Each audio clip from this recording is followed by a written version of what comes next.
Teman-teman, Assalamualaikum warahmatullahi wabarakatuh. Jumpa lagi dengan channel Yogi Pradana Marta. Teman-teman, untuk melanjutkan video ini jangan lupa untuk klik subscribe dan klik tanda loncengnya ya.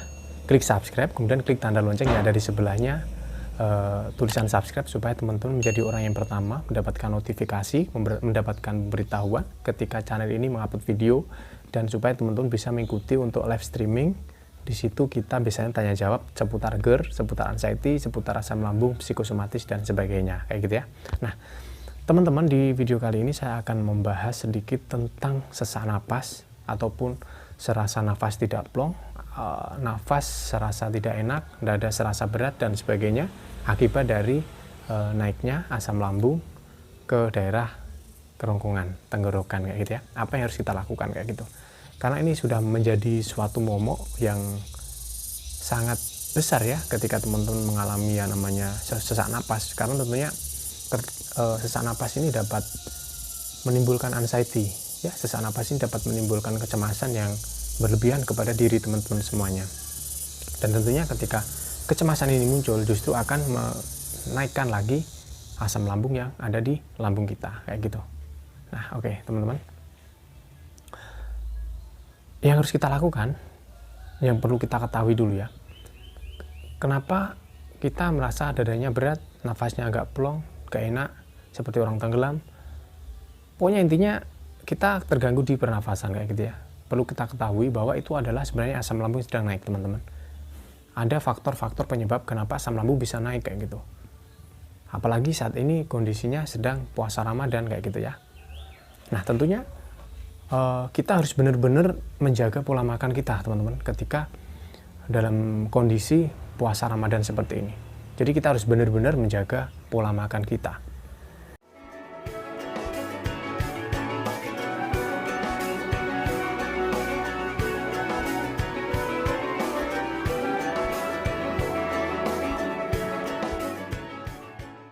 Mulai apa? Ya udah, pokoknya kita harus berbuka puasa tepat waktu, tidak boleh mengulur-ulur ya. Dahulukan berbuka dan akhirkan sahurnya. Nah, jadi ketika pas berbuka teman-teman bisa mengkonsumsi makanan-makanan tambahan seperti kurma, madu, kayak gitu, buah-buahan ya. Kayak gitu, teman-teman. Pas sahur juga kayak gitu, madu, kurma, buah-buahan, makan kayak gitu ya. Nah, dan ini ketika teman-teman pas waktu berbuka, ini saya anjurkan teman-teman tidak langsung makan langsung kenyang. Jadi makannya dikit dulu, pemanasan di lambung, pemanasan dulu. Nanti ketika udah isya, habis sholat tarawih ataupun sholat isya kayak gitu ya, teman-teman baru makan lagi. Gitu, teman-teman ya, tekniknya itu pertama. Dan yang kedua, teman-teman benar-benar harus menghindari makanan-makanan pantangan berat. Ya. Jadi ini teman-teman tidak boleh salah paham dulu ya. Mas, saya itu udah sehat, udah makan makanan pantangan, apakah di bulan puasa ini saya harus tidak makan makanan pantangan lagi kayak gitu? Nggak kayak gitu, teman-teman ya, nggak kayak gitu.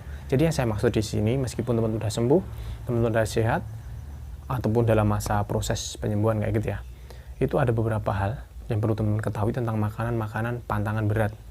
Suatu contoh, teman-teman benar-benar harus menghindari coklat, teman-teman ya. Makanan-makanan yang mengandung ketika kita makan bisa menaikkan asam lambung. Coklat, hindari benar-benar coklat. Ya, coklat, makan makanan yang pedas, makan makanan bersantan kental. Kalau hanya bersantan ringan nggak masalah. Ya, pedas juga, pedas yang berlebihan itu sangat tidak saya rekomendasikan untuk teman-teman. Apalagi coklat gitu ya.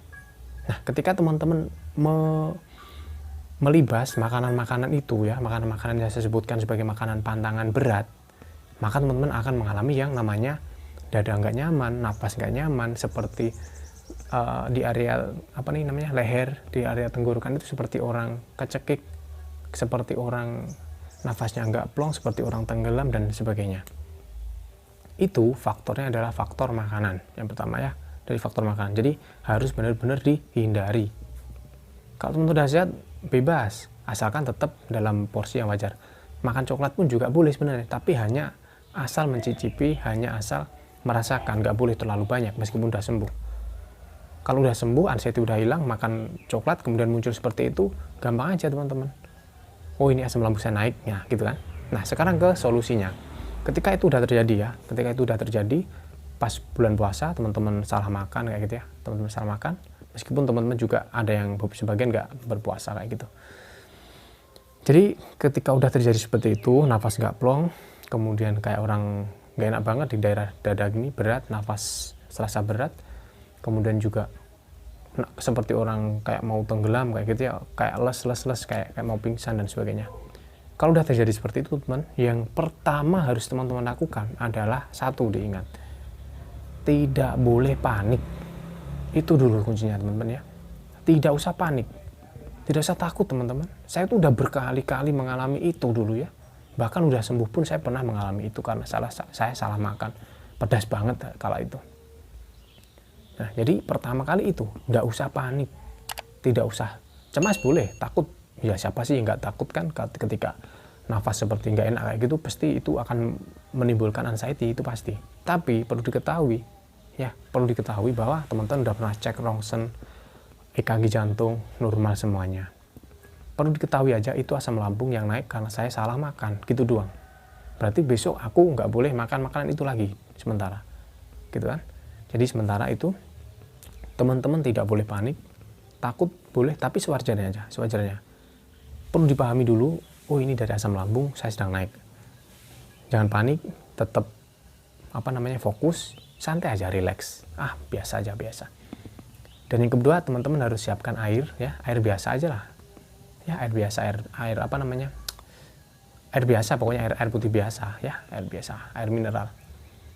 Teman-teman bisa minum itu seteguk, nggak usah banyak-banyak. Nanti kalau banyak-banyak perutnya segera penuh, akan malah jadi begah, akan semakin gak enak gitu.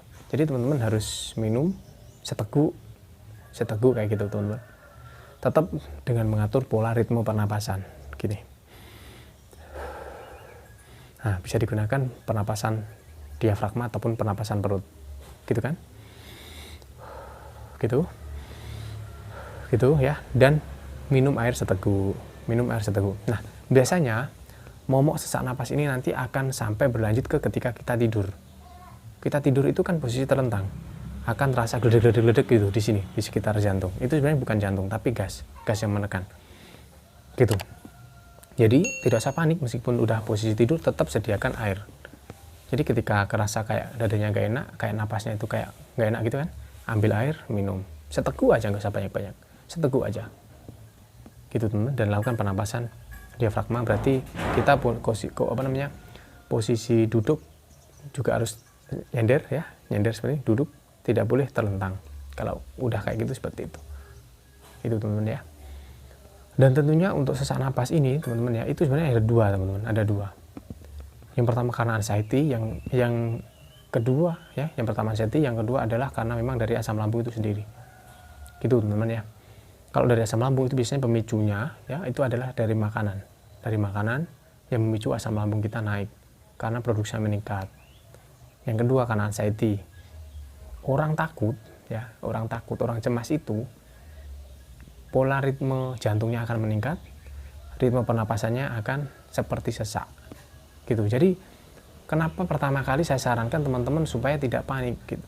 Karena apa? Kalau kita panik, maka asam lambung yang diakibatkan karena makanan tadi udah tinggi dipacu dengan ataupun dipadu dengan anxiety yang tinggi. Nah, jadilah sesak napas, jadilah nanti panic attack, serangan panik itu keringat dingin, gemeteran, kayak mau mati, kayak mau pingsan, deg-degan. Nah, itu namanya serangan panik. Jadi yang pertama kali dilakukan adalah tidak panik, dipahami dulu, oh ini dari ini dari asam lambung saya. Berarti saya besok harus hindari ini. Saya harus minum air, atur pola pernapasan, dan tetap relax. Itu kuncinya. Gampang sekali teman-teman, gampang sekali. Kalau dulu sih saya juga mengalami, ketika udah seperti itu kan, mau tidur takut. Kenapa takut? Takut gak bisa bangun. Kalau kayak gitu kan. Padahal enggak, malah semakin kita bisa tidur, kita relax, ya udah tidur aja, besok bangun sehat lagi. Gitu doang teman-teman, ternyata itu gitu doang menghadapi asam lambung itu. Ya tidak menampik ya, saya itu tidak menampik kondisi teman-teman. Saya pun dulu juga seperti itu. Ketika udah rasanya dada nggak enak, napas sudah nggak enak, seperti kayak mau pingsan, les gitu ya, tidur itu memang cenderung kita nggak berani tidur. karena takut kalau bablas nggak bisa bangun gitu. Padahal ya nggak kayak gitu, itu sama sekali nggak kayak gitu teman-teman. Ya itu saya pastikan nggak seperti itu. Jadi teman-teman, itu tadi langkah paling simple yang bisa teman-teman lakukan itu. Atur pernapasan perutnya, relax, ambil air, minum seteguk. Kalau kerasa nanti nggak enak lagi di dada, ambil air, minum seteguk. Gitu aja, pokoknya disiapkan. Tidur pun juga kayak gitu. Nanti biasanya efeknya ketika teman-teman tidur, biasanya kebangun langsung gemeteran, kayak napasnya itu mau hilang kayak gitu. Itu efeknya sampai ke situ ketika asam lambung naik. Jadi tetap sediakan aja air minum di samping kita. Ketika kita kebangun tiba-tiba kayak deg-degan, kayak gemeteran gitu, langsung ambil air, tenangkan diri, atur napas, sembuh. Nah, itu doang. Ya, itu ya teman-teman. Jangan lupa untuk klik subscribe, klik tanda lonceng, supaya teman-teman bisa mengikuti juga live streaming di channel ini setiap menjelang berbuka puasa dan juga setiap makan sahur gitu. Oke teman-teman ya. Saya Gibran Marta, saya akhiri. Wabillahi taufiq wal hidayah. Wassalamualaikum warahmatullahi wabarakatuh.